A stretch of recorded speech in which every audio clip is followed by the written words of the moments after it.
annoncé. Alors, Lina Labaye, comment est-ce qu'on analyse cette actualité, cette information selon vous, quand on sait qu'il y a quelques semaines encore, on abordait la question de l'ONU qui avait donc décidé de proroger d'un an encore le mandat de la MINUSMA au Mali.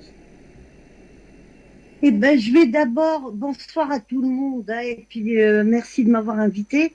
Avant de répondre à votre question, je vais vous donner une nouvelle qui est délayée sur les réseaux arabes et des journalistes arabes.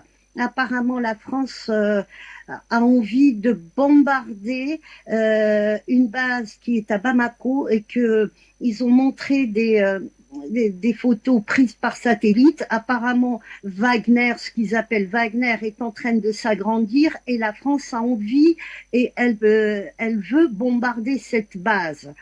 Et les Russes les ont avertis qu'il ne faut pas le faire parce qu'il y a déjà négociation. J'ai pris cette information des chaînes arabes et il y a des chaînes très sérieuses, donc ça raconte pas n'importe quoi. Déjà là, on voit qu'il y a un danger. Maintenant, par rapport à votre question, il n'y a pas de souveraineté européenne. Les Européens ne sont pas souverains. Les armées allemandes, il n'y en a pas. Donc si on parle de l'armée allemande, on parle des États-Unis et le commandement est américain. Les choses vont s'aggraver en Afrique.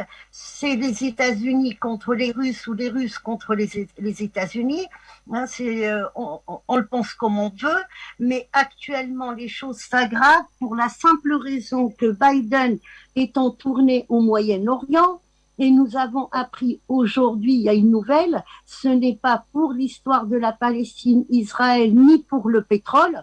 Apparemment, il y a une demande très sérieuse de la part du Caire, du Riyad, de Riyad, donc la capitale de l'Arabie Saoudite, et d'Ankara. Ils veulent rejoindre le BRICS.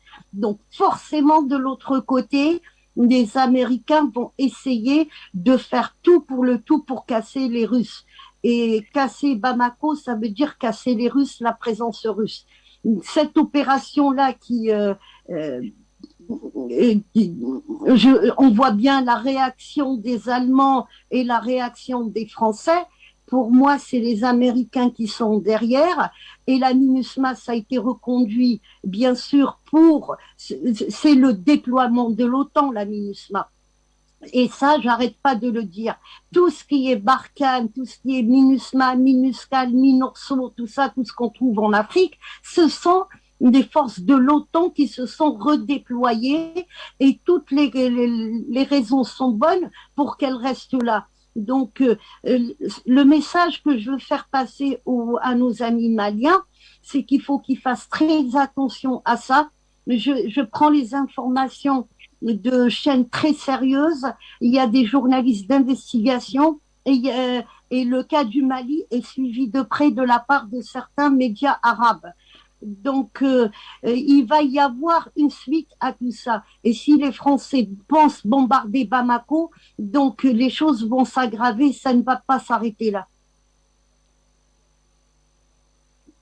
Sujet